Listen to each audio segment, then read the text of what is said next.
नमस्कार, मैं नाज़मीन खान और आप देख रहे हैं एसपीएन 9 न्यूज।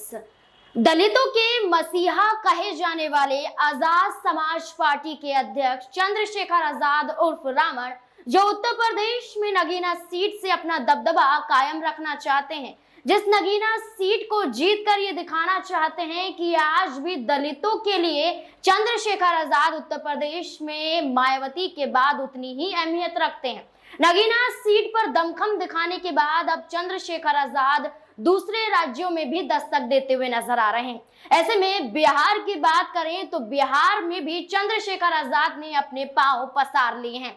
दरअसल चंद्रशेखर आजाद बिहार की 2 लोकसभा सीट पर अब चुनाव लड़ते हुए नजर आएंगे। जिन 2 सीटों की चर्चा की जा रही है, एक है महाराजगंज और दूसरी है वाल्मीकि नगर। महाराजगंज और वाल्मीकि नगर सीटों को लेकर कहीं ना कहीं चंद्रशेखर आजाद बिहार में भी अपना दांव आजमाना चाहते हैं। अपने प्रत्याशियों का ऐलान यहां पर चंद्रशेखर आजाद ने कर दिया है। महाराजगंज से साबिर खान को यहां पर टिकट दिया गया है, तो वहीं अब यह देखा जा रहा है कि चंद्रशेखर आजाद बिहार में निर्दलीय चुनावी मैदान में उतरे सहयोगी दलों को कहीं ना कहीं जिताने की कवायद में नजर आएंगे। वो सहयोगी दल जो कहीं ना कहीं महागठबंधन का हिस्सा थे, लेकिन मजबूरन निर्दलीय चुनावी मैदान में उतर चुके हैं, तो अपना सहयोग चंद्रशेखर आजाद रावण देते हुए नजर आ सकते हैं। इससे जुड़े हुए तमाम सवाल बनते हैं। इसे अच्छे से जानने के लिए मेरे सहयोगी सिराज मेरे साथ जुड़ चुके हैं।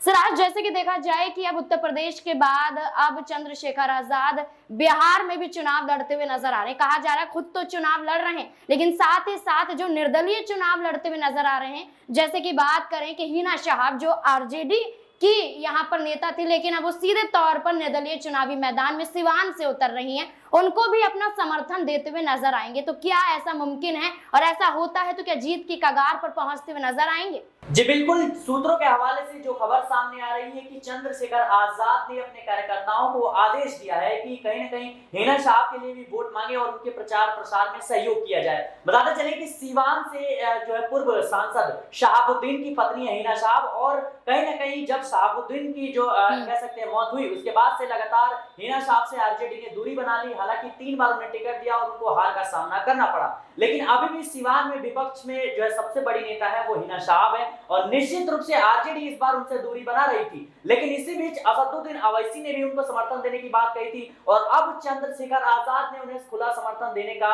जो कह सकते हैं फैसला किया है। तो कहीं ना कहीं अब हिना शहाब के लिए एक बड़ी खुशखबरी जरूर है, और इन कह सकते हैं जो छोटे दल हैं, इनको समेटने के कगार में कवायद में जो है वो कहीं ना कहीं चंद्रशेखर आजाद जुट गए हैं, और निश्चित रूप से इसका फायदा आने वाले चुनाव में देखने को मिलेगा। क्योंकि चंद्रशेखर आजाद एक तो दलितों के बीच उनका वोट बैंक है, और दूसरी तरफ हिना शहाब जो कि कहीं ना कहीं उनका एक कह सकते हैं वोट बैंक है सीवान में, वो भी जुड़ता हुआ नजर आएगा। तो निश्चित तौर पे ये कह सकते हैं लालू यादव के लिए एक बड़ा झटका हो सकता है। फिलहाल जिस तरीके से चंद्रशेखर आजाद को लेकर ये खबरें सामने आ रही है, निश्चित रूप से उत्तर प्रदेश के बाद अब बिहार की जो राजनीति है उसमें भी कदम रख चुके हैं। देखिए बिल्कुल, यहाँ पर चंद्रशेखर आजाद उत्तर प्रदेश तो जीतना चाहते हैं, उत्तर प्रदेश में मायावती की तरह सियासत करना चाहते हैं, तो वहीं अब बिहार में भी चंद्रशेखर आजाद रावण की बात करें तो वो कहीं ना कहीं जीतने के लिए अपने प्रत्याशियों को उतार भी रहे हैं। कई निर्दलीय नेताओं को अपना समर्थन भी देते हुए नजर आ रहे हैं। अब देखना होगा कि बिहार में जिस तरीके से चंद्रशेखर आजाद की मौजूदगी देखने को मिल रही है,